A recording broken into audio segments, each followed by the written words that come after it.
Ya Allah, bismillahirrahmanirrahim. Alhamdulillahi rabbil alamin. Qala al-musannifu rahimahullah wa nafa'ana bihi wa bi'ulumihi fid dharaini amin ya rabbal alamin. Tetes dulur-dulur ingkang kula hormati, saniki sampun dugi pasal yang ketiga. Nonton nggih. Pasal yang ketiga. Bon bismillahirrahmanirrahim. Sawabikul himami la takhriqu suwar laqdari. Sawabikul himami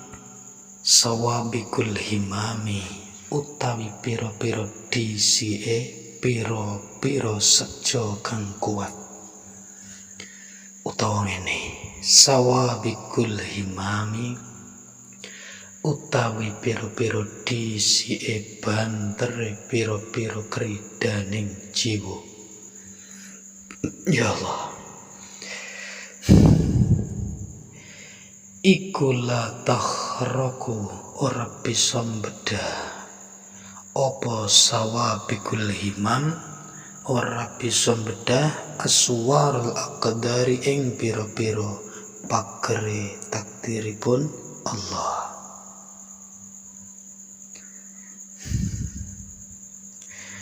Dadi maksudnya ngeten. Dadi awak dhewe teng alam donya niki napa niku dadi wonten jerone pageripun takdire Allah. Dadi pager niku diserupakan kalih takdir, dan dadi takdir niku diserupakan kalih napa pager. Ngoten nggih. Dadi takdir diumpamake pager. Dadi kita urip nang donya niki berada pada lingkaran takdirnya Allah Subhanahu wa ta'ala. Sampeyan gadah napa? Dadi sebuah keinginan nafsu kaya apa wae, berusaha kaya apa wae, tetep awak dhewe niku mboten saged medal saking takdiripun Allah. Ngoten. Mboten saged medal saking takdiripun Allah Subhanahu wa ta'ala. Sebab takdir niku sampun ditulis kalih Allah wonten ing alam Lauhul Mahfuz. Dadi sampeyan nang donya mbah iku digawe sugih, mbah digawe fakir, utawa diwehi musibah, utawa diwehi selamat, iku kabeh sampun ditulis Allah teng Lauhul Mahfuz. Ngoten. Dadi takdir kita kabeh. Dadi mulane kita kabeh niku teng donya niki berada pada takdir Allah. Apapun yang terjadi teng awak dhewe niki sampun dipun takdir dening Allah. Dadi usahane awak dhewe niki mboten saged merubah takdiripun Allah. Lah niki dadi umpamane kados mekaten. Dadi nek gambarane kados ngeten. Dadi diumpamake ngeten, dados awak dhewe niku wis anggepen wae wayang nggih. Wayang sing digelar karo dalang ning nggone panggung. Dadi dalang niku digambarno pangeran ngoten. Ngoten nggih. Ini gambaran saja, dadi gak usah protes. Dadi awak dhewe niku diibaratne karo wayang. Lah wayang niku wau arep digawe menang utawa kalah nek gelut terserah dalange, karek dalange arep digawe dadi raja utawa dadi kawula mpun terserah napa dalange, arep diida-ida arep diumbul-umbulke terserah dalange. Dadi usahane awak dhewe kabeh niki niku tetep dadi nek didelok saka kaidah niki tetep mboten saged ngrubah takdiripun Allah Subhanahu wa taala. Dadi takdir niku napa sesuatu napa yang sudah terjadi atau yang saat ini terjadi lah niku takdir ngoten. Dadi termasuk ditakdir dadi wong Islam, kafir utawa cilaka bejo. Lah apapun yang terjadi nang dunya kuwi takdire Allah yang sudah terjadi ini loh ya. Yang saat ini terjadi itu semua adalah takdirnya Allah.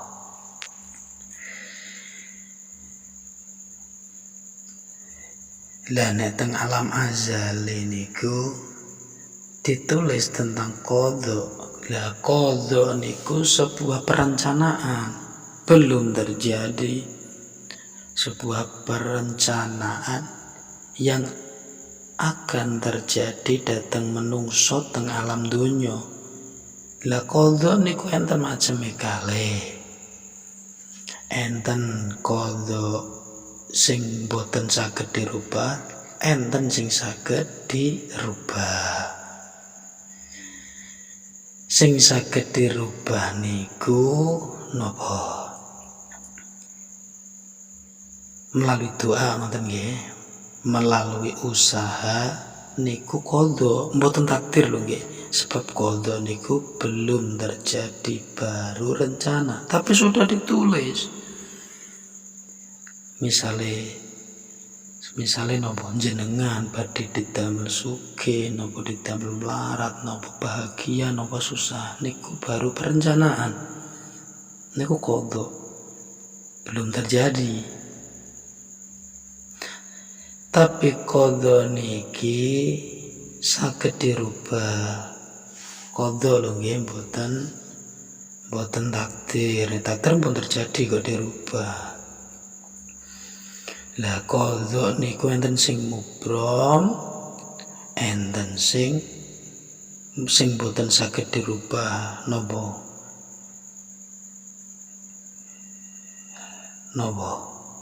Ghairu mubrom. Niku mboten saged dirubah.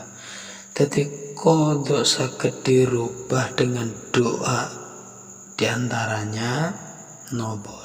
Dawuh Kanjeng Nabi, la yaruddul qadha illa bid-du'a. Ora bisa nolak marang qadhae Allah kejaba donga. Dadi donga-donga sampean kabeh iki saged kangge ngerubah qadhaipun Allah. Sebab Allah sampun dawuh pripun dawuhe.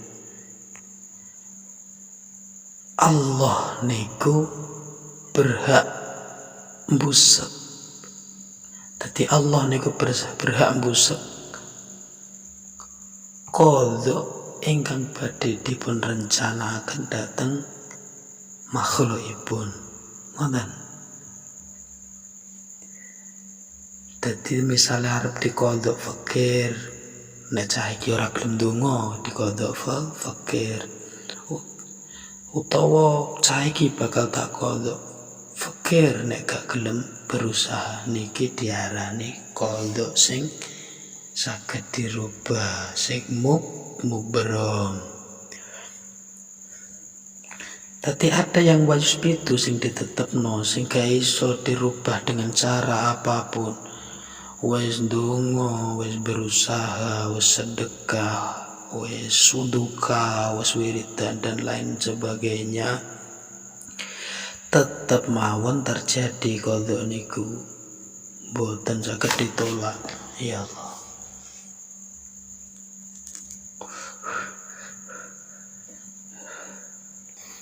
Dadi sampeyan nang donya niki setunggal utawa siji usaha pripun ngerubah dhateng qadhaipun Gusti Allah nek panjen kuwi elek. Dadi nek menawa jenengan niku arep didadekno wong pikir, jenengan usahani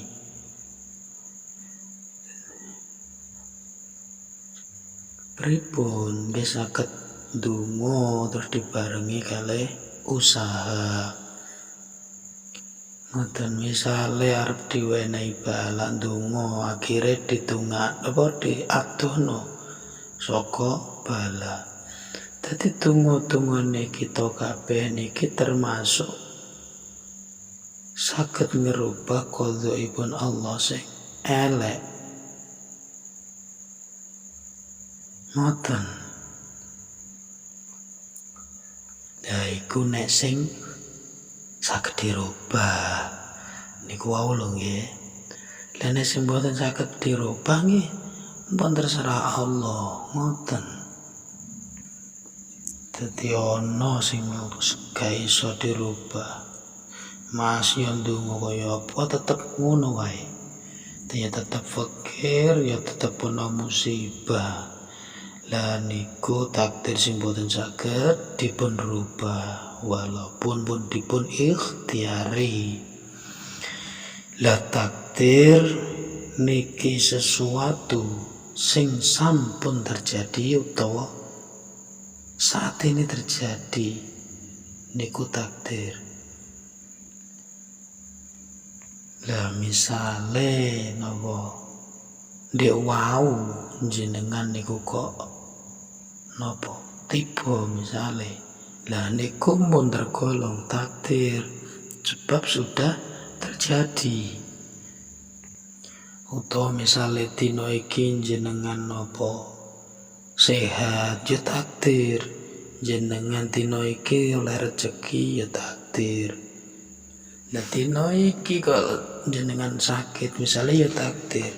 Jadi apapun yang terjadi sampean niku mek dikon ikhlas, dikon terima, sebab itu sudah menjadi takdir Allah Subhanahu wa taala. Takdir niku pripun? Jadi takdir niku sudah terjadi, jenengan ajoke nggih mboten saged diundurno apa meneh. Idza jaa ajalukum la yastakhiruna napa. Idza jaa ajaluhum la yastakhiruna sa'atau wala yastaqdimun. Ngoten nggih. Dadi kapan takdire Allah wis teko, wis ora iso dinego, ora iso diajono, ora iso diundurno. Nek saiki kudu apa? Kudu sehat ya sehat, nek kudu selamat ya selamat, kudu oleh rezeki ya oleh rezeki. Ngoten. Diundurke nggih mboten saged. Dadi nek pas niku nggih pas niku.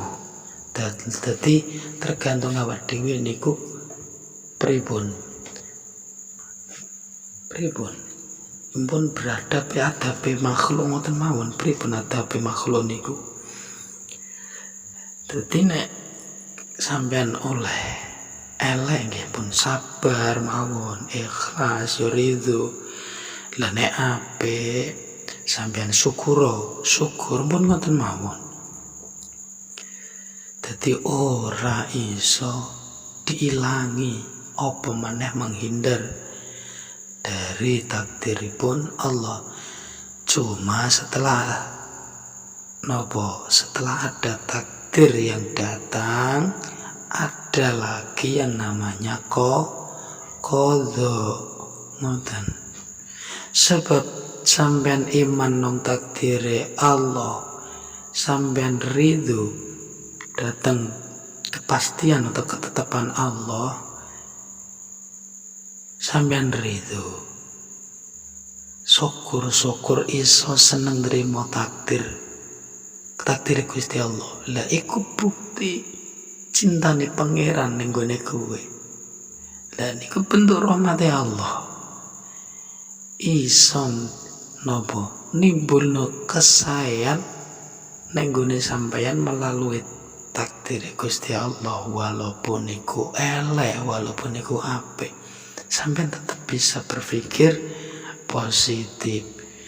Lah nek niki nek tiyang sing beradab ngoten iki loro ketoke, tapi sampeyan ridho lho, ya tetep panggah apik. Ngoten.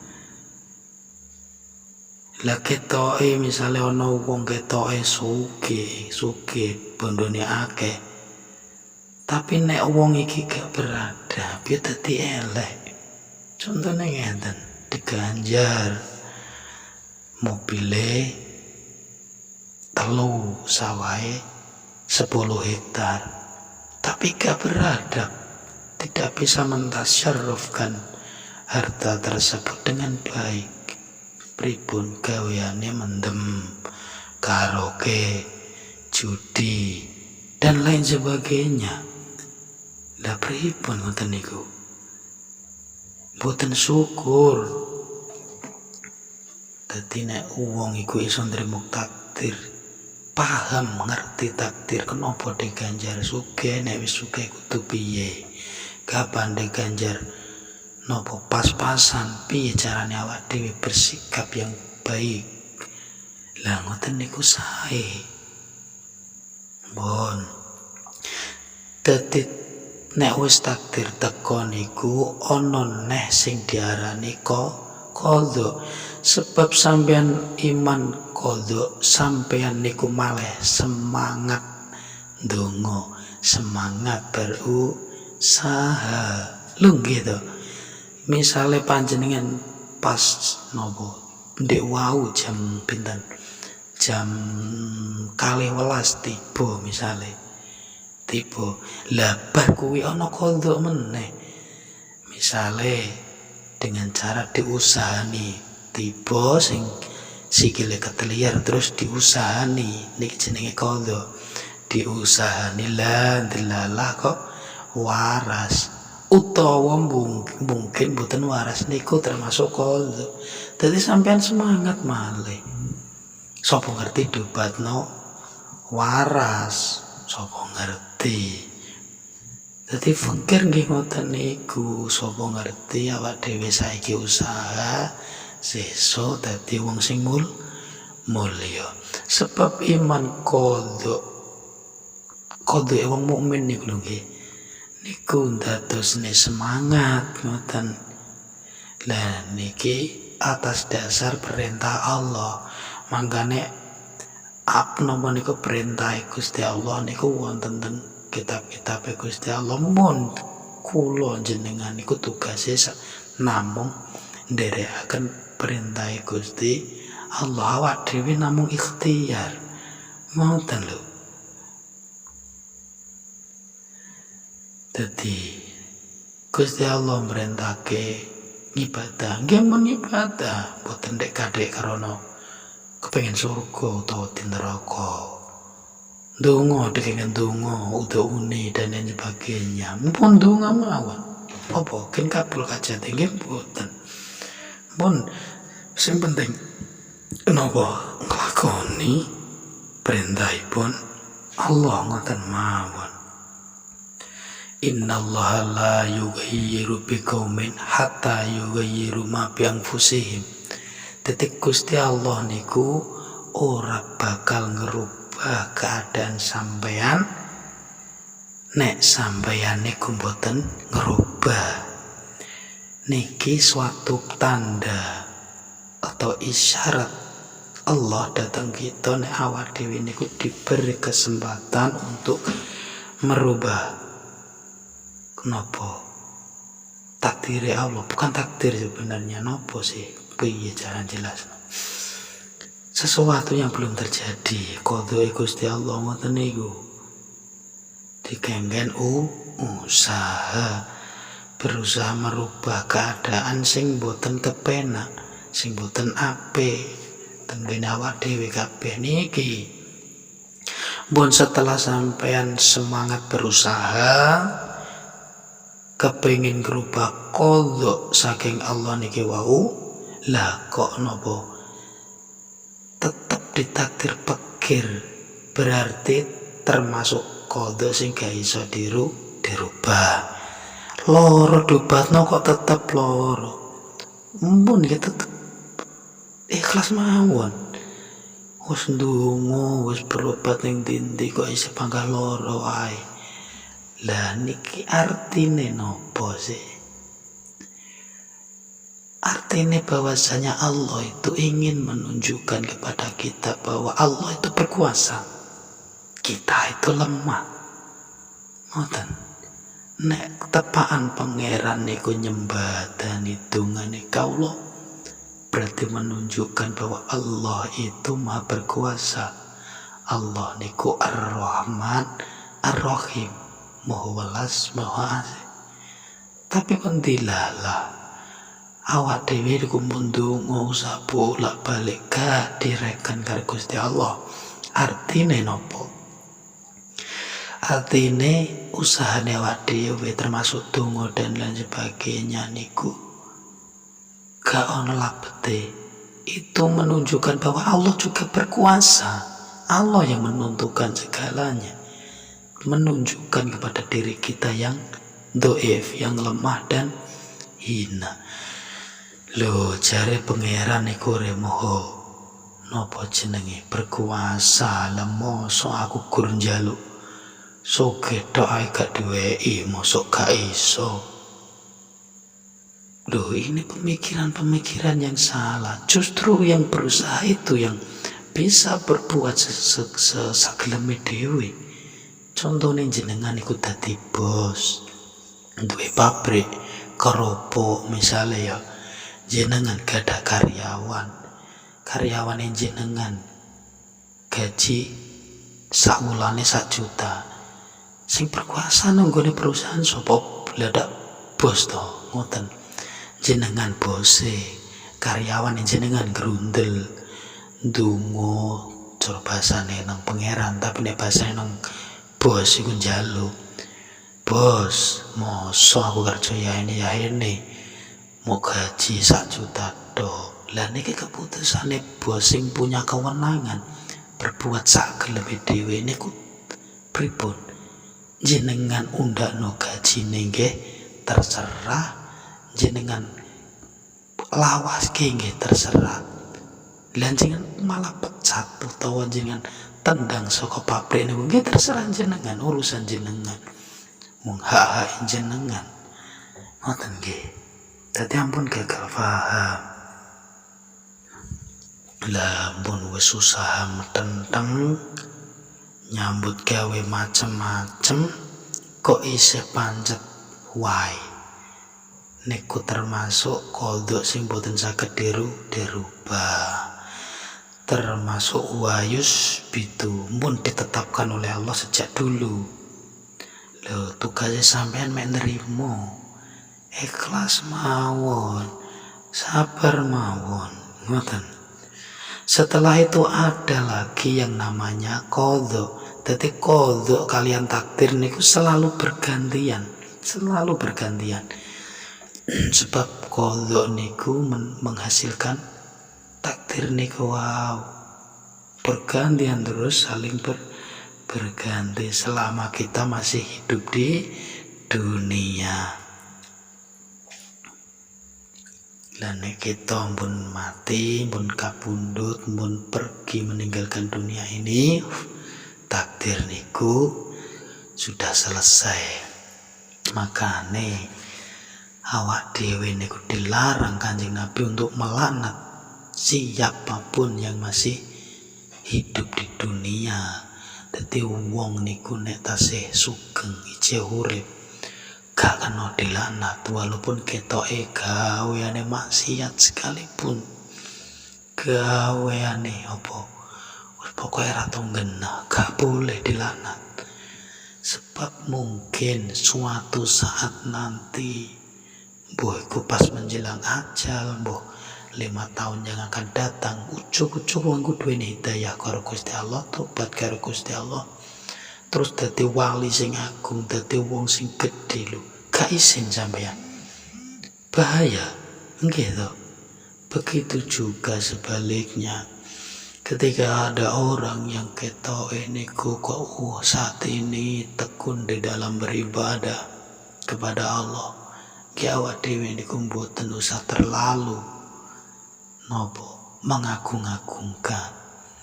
Ya karena nek kanggo awak dhewe untuk pembelajaran awak dhewe niku nggih mboten napa-napa. Mun pokok intine kalian sinten kemawon elek apik, ampun terlalu berlebihan, sebab takdir niku belum selesai. Masa hidupnya masih panjang. Langkon nek wis mati, boleh kita menghukumi datang tiang niku wau. Ngoten nek sae nggih diarani sae, nek awon nggih diarani awon utawa elek. Ngoten. Lah niki sing dimaksud pengarang hikam bahwasanya orang yang hidup di alam semesta ini, di dunia ini,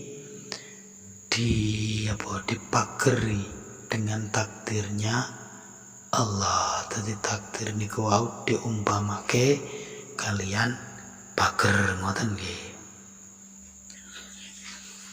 Sebab keterangan yang kados makaten niki wau memang penting untuk diterangkan. Ya memang benar. Sedaya niku tidak ada satupun makhluk yang bisa menentukan nasibnya sendiri. Gak ono. Lho gitu. Sebab jenengan sing diarani usaha kaya apa wae, itu hakikatnya kan takdir Allah juga. Pun jenengan angan-angan. Dari pemahaman kita mengenai qadha dan takdirnya Allah dari awal niku kan pun jelas. Jadi bahwasannya yang belum terjadi atau akan terjadi tetapi sudah ditulis oleh Allah di Lauhul Mahfuz, itu dinamakan qadha. Tapi yang sudah terjadi atau yang terjadi saat ini, itu dinamakan takdir Allah. Lah mangkane jenengan yang hari ini katanya berdoa, berusaha, nopo tujuannya kepengin merubah takdir Allah, kepengin merubah qadha Allah, itu kan hakikatnya sudah takdir Allah. Usahamu barusan itu loh, sing arep berdoa, maca donga, bekerja dan lain sebagainya. Lah keadaanmu hari itu kan sebenarnya sudah masuk pada kategori takdir. Lalu bagaimana Anda bisa mengatakan bahwasanya saya telah mengubah takdir saya dengan perantara doa-doa ini atau dengan jalan usaha saya? Dadi enten tiyang niku rada mlete ngeten ngomong ngeten.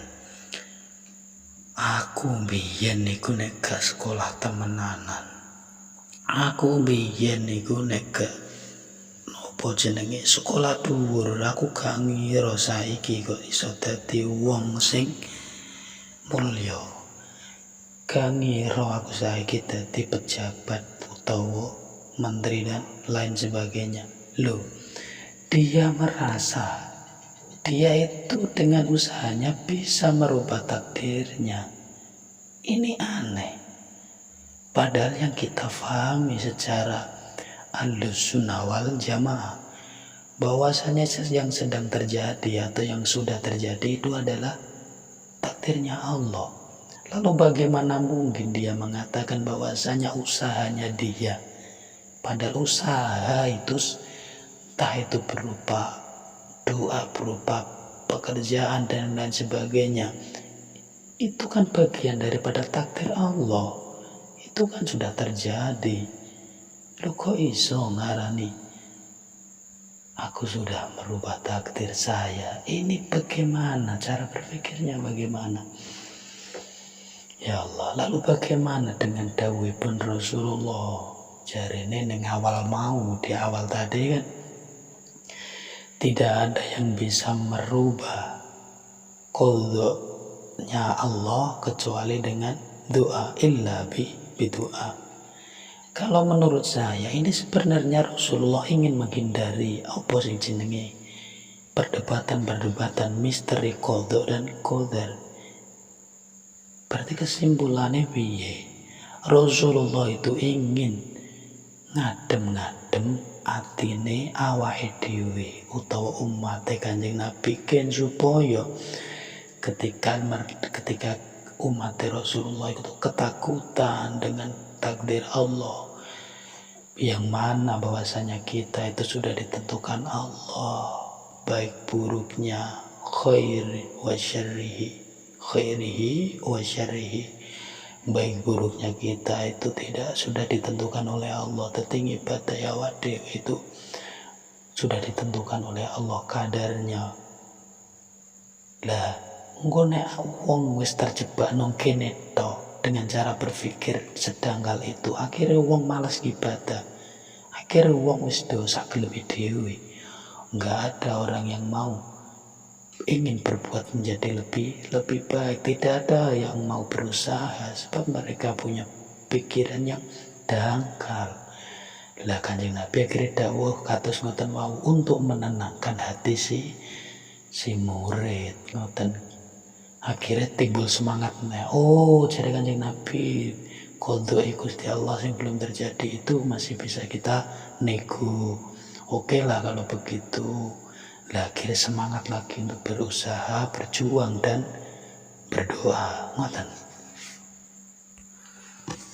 Ya Allah, tadi memang misteri apa qadha qadaripun Gusti Allah sejak dulu itu sudah menjadi perdebatan. Ngoten. Dadi panjen napa kesimpulan utawa apa ning ngarani aja. Nggih, simpulan ngoten mawon.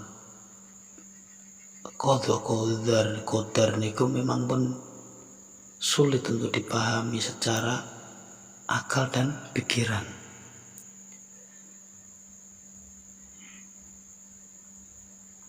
Dadi sing mari awak dhewe niku terlalu terbawa dengan hawa nafsu. Lulang gitu, sudah terbawa dengan hawa nafsu, di melarat sugi awak dewi niku mau diputusno dewi, sehingga terus kangge tiang-tiang sing pun berpotensi ruwet, dadi wong sing ruwet ngoten niku kecewa nggih. Dadi sing rada ngalim ya kecewa, wis sinau agama ket bayi keri-keri jebule gak swarga. Ya Allah. Ya berarti ya sing penak ya wong sing apa? Ya cara diganjar sugih ya wong sing sugih. Wong sing uripe kepenak, sehingga pengertian qadha qadar niku menjadi sebuah ujian bagaimana? Iya, kita itu disuruh beriman dengan takdir Allah, baik itu yang baik ataupun yang buruk, khairihi wa syarrihi. Yo kabeh saking Gusti Allah. Abot memang abot nggih saestu. Dadi mulane nek napa? Dadi wong iku nek ijen duwe nafsu sing gedhe, iku mari bingung. Sebab wong ku mesti nyawang nafsune.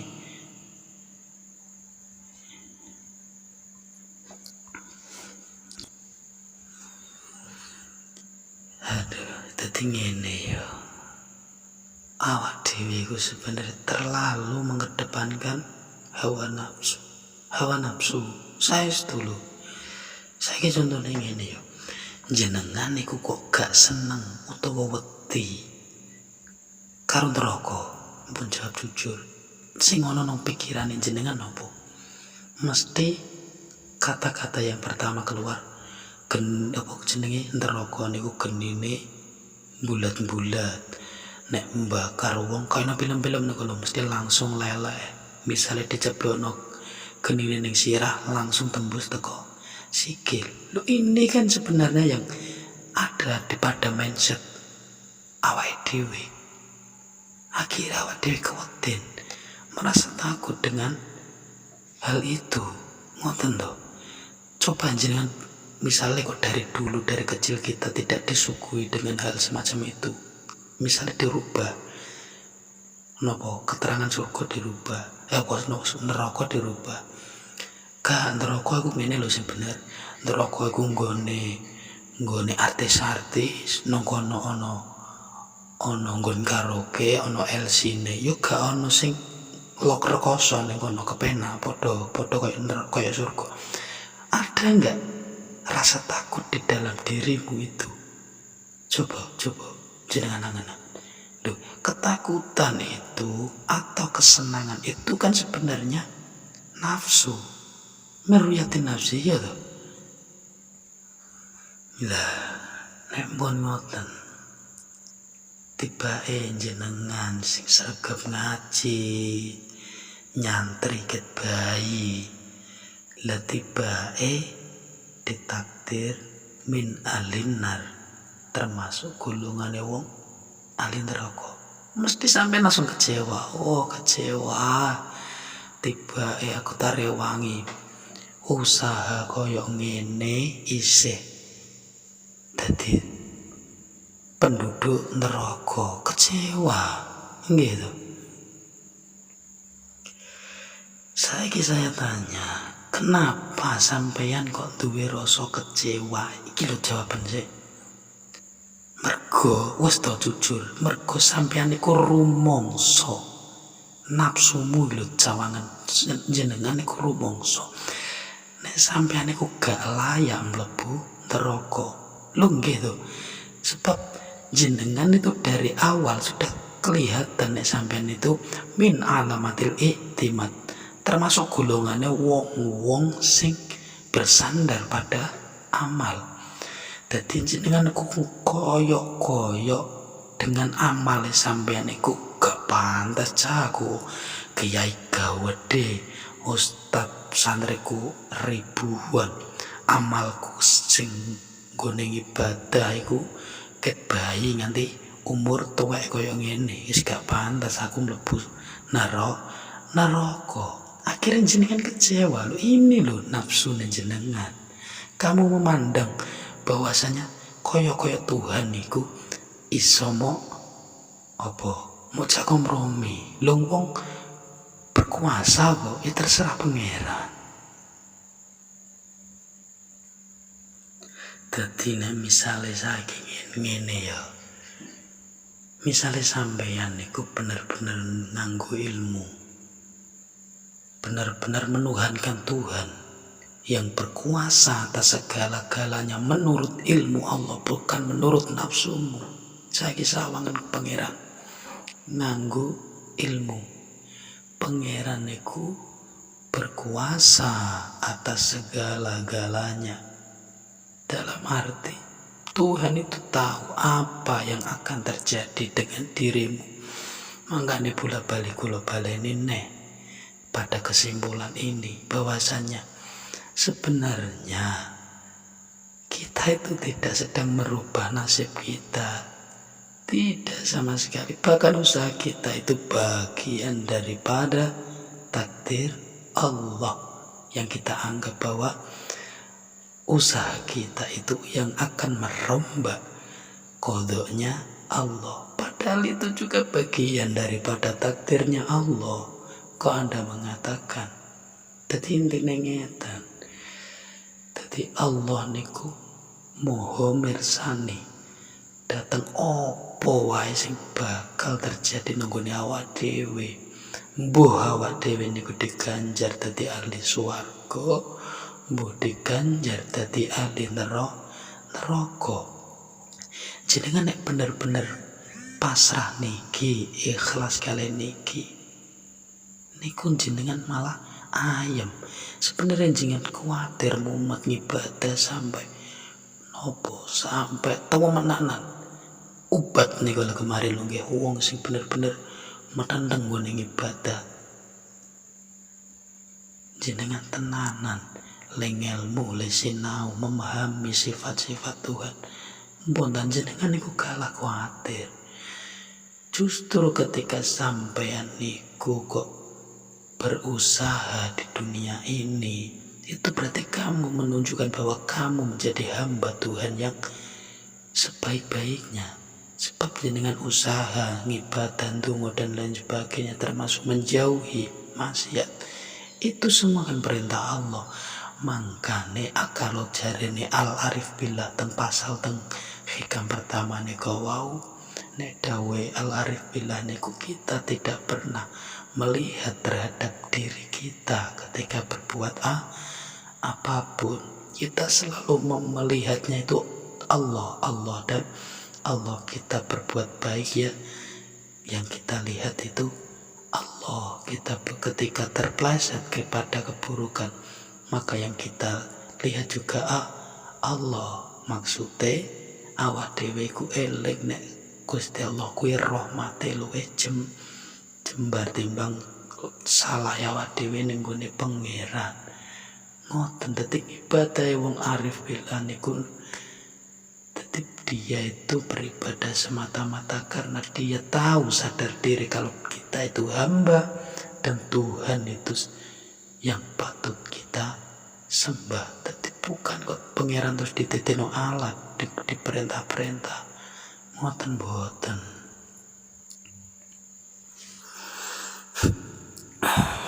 Terus supaya awak dhewe niku imane nopo saged anteng, boten munggah medhot sing terlalu berlebihan. Niku mangkane lek ketika awak dhewe sedang melakukan segala sesuatu niku nderek dawuh Gusti Allah napa? Dikengken maca bismillah. Pun bismillah. Misalnya kon dilalah awak dhewe hari ini sing nyambut damel, misalnya dagang, kita bismillah bahwasanya semua itu dari Allah. Bismillah dengan menyebut nama asmane Gusti Allah Ar-Rahman kang maha welas teng donya lan akhirat, Ar-Rahim kang maha welas asih nang akhirat. Logo ini sudah dikembalikan kepada Tuhan, bahwasanya kita sudah tidak ikut-ikutan. Dari awal kita berjalan saja sudah dengan menyebut nama Allah. Terus nek misalnya kok oleh badhe sing luwe, ya alhamdulillah, sudah kembali kepada Tuhan lagi. Kita memuji lagi kepada Allah. Ngono. Ini yang khairihi, yang bagus. Ngono tiba elek ndilalah kok bangkrut utawa rugi kita berdagang hari ini. Ya piye dawuh Gusti Allah, inna lillahi wa inna ilaihi rajiun. Tapi semua itu dikembalikan lagi kepada yang berkuasa, kepada Allah lagi. Ngono lho. Paham mboten? Lah mangkane sing mari awak dhewe ruwet niku pusing, sumpek niku kan sebenarnya kan kita sudah menduga-duga lho. Engko dadakan kok engko apa jenenge? Awak dhewe gak kasil oleh dagang hari ini, ditakdirno gak kasil. Ini lho awak dhewe, nafsune awak dhewe sebenarnya. Kita itu terlalu apa jenenge? Membuat masalah diri kita sendiri. Mumpun ta? Diperintah diperintahkan usaha ngoten mawon. Jadi dari awal manusia itu bingung dengan misteri qadha-qadar itu karena dia merasa dirinya itu penting di sisi Tuhan. Lho niki lho sing marai ruwet. Rumangsane amale iku penting ngarsane itu Tuhan. Kita itu hanya selaku hamba yang patut untuk melakukan semua perintahnya dan menjauhi larangannya. Mbon kuwi titik niku mbon. Gak usah dielo-eloke nafsune. Ngoten. Terus tiang niku nek wis ngomongke nafsu nong dinggon nong di para iku mesti ruwet. Nggih, saestu kados cerita-cerita keterangan dewi ngene niku. Nggih. Wong niku nek pun iktimat kalih amale merasa dirinya itu penting, ruwet kabeh. Lho nggih sampeyan lungguh ning ngarep omah. Ono wong lewat, misale kok gak teko lan dilalah jenengan niku dadi RT napa dadi kiai napa dadi ustaz ngoten. Ono wong lewat, jenengan niku gak disapa, gak ditekoki. Nek jenengan melihat dirimu dengan nafsumu, mesti ngeremeng. Bocah kae ora ngerti sing lungguh ning kene iki sapa. Sing lungguh ning kene iki wong ahli ibadah, wong ahli zikir, RT, lurah dan lain sebagainya. Akhirnya ngeremeng sampean. Lho nggih. Lho padahal wong sing liwat ku gak ndek niat apa-apa kok iso dirasani koyo ngono kan. Lho piye jal? Jadi yang salah itu siapa sebenarnya?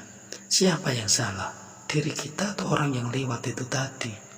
Yang salah itu persepsi kita. Kita yang terlalu berlebihan di dalam menilai diri kita. Jadi misalnya ana contoh meneh, jenengan niku dipisui konjone sampean karo dipisui anake sampean karo dipisui sinten wong tuane sampean. Kata-katanya cuma satu, dengarkan. Misale sekata sing paling sarung nang desa picek ngoten nggih. Lah misale kata-kata ini diucapkan oleh teman Anda kepada Anda, itu pasti rasanya biasa saja karena kamu menyikapi dirimu itu adalah setara dengan temanmu. Jadi ini biasa setara, kamu tidak melihat dari sisi nafsumu, kamu menganggap dirimu itu setara dengan temanmu, akhirnya biasa. Tapi nek kamu memandang dirimu itu menjadi seorang bapak, terus anaknya sampai ngomong persis kayak omongan koncomu mau dipisui, jel rasane piye nang atine sampean. Podo-podo kata-katanya tidak berubah sedikit pun, makhrajnya pun sama, mesti rasane beda. Sebab kamu memandang dirimu itu koyok-koyok tidak layak untuk dipisoi, tidak layak untuk dicela oleh seorang anak. Mesti rasane beda. Inilah nafsu. Lho nggih mboten, coba praktekno nek mboten percaya. Seperti inilah nafsu. Jadi sebenarnya yang berbahaya itu apa? Apakah yang berbahaya itu kata-katanya? Bukan. Yang berbahaya itu adalah persepsi kita, perasaan kita, cara berpikir kita, ego kita, nafsu kita. Itu yang berbahaya. Itulah sumber dari segala masalah. Bonoten. Lah tiyang niku nek wis tidak pernah ngereken awake, gak pernah ngereken nafsune. Niku nek teng bahasa-bahasa sufi niku yang iku sing diarani napa? Fana. Artine hilang. Dadi ilang niku mboten kok terus wujude ilang dadi Bathara Karang, mboten ngoten. Jadi artinya tiyang niku sudah benar-benar pasrah dengan takdir Tuhan, benar-benar tidak menganggap bahwa dirinya itu penting, tidak menganggap bahwa dirinya di dunia itu penting. Boten loh, ngoten apa tuh panggil ya abot. Makanya sinau, nek boten sinau buka paham, gak ngerti. Lah mangkane Kanjeng Nabi niku dawuhe nggih tetap benar, boten keliru ketika Rasulullah menyuruh kita untuk berdoa dengan tujuan untuk merombak kodok kita yang buruk menjadi baik. Itu benar, seperti yang saya katakan tadi, untuk menenangkan hati kita. Ngono buat Kanjeng Nabi mboten dawuh ngono. Wis ta, sapa sing gelem nglakoni salat duka? Sapa sing gelem nglakoni maca Waqiah? Sapa sing gelem sedekah? Sapa sing gelem nglakoni perintah-perintah pangeran sing wis ditentukan, koyo salat dan lain sebagainya? Ruwet kabeh malah. Mangkane dawuh Kanjeng Nabi itu ketika kita benar-benar mau meresapi dengan hati yang ikhlas, itu akan membawa dampak yang luar biasa. Ngoten, ora kok terus meneng tok, ruwet kabeh malah. Mangkane sedaya tiyang niku asline mboten enten sing saged merubah nasib atau berbuat apapun. Sebenarnya tidak ada yang bisa. Ngoten. Dadi nek ana wong rumangsa iso ngrubah takdir dengan cara-cara yang mereka katakan, dengan usaha ini, dengan usaha itu hakikatnya kan takdir Tuhan. Bahkan pikiran digawe bodoh, digawe pintar, itu kan Tuhan sebenarnya yang berkehendak. Itu takdir Tuhan. Nek wong iku iso ngaku iso ngrubah takdir, kenapa gak biyen-biyen dadi anake presiden wae? Gak dadi anake sapa ngono sing kita urip pepenak. Lho ngoten kan? Lho nggih to, kenapa harus bekerja keras seperti yang Anda alami saat ini? Ngoten. Jadi usaha kita itu sebenarnya bagian daripada takdir Tuhan. Kok mendalah ketepaan pas karo apa? Karo hasil sing jeneng karepke niku jenenge sawabikul himmam. Ngoten, dadi ampun kepedean dados wong niku. Mboten usah kepedean. Mangkane dek usaha poe dek gagal, dek sukses niku sedaya sudah direncana Tuhan. Dadi usaha awake dhewe koyoke usaha dek mergawe apa, ini hanya skenario Tuhan. Ini hanyalah skenario Tuhan. Dadi nek awake iku beriman karo pangeran, iya nderek aturane pangeran dikon usaha. Nek awake kelase kasab utawa wong-wong sing dadi golongane wong kerja. Nek dadi golongane wong sing tajrid murni menyembah kepada Allah, yok monggo. Terus ndonga dulur-dulure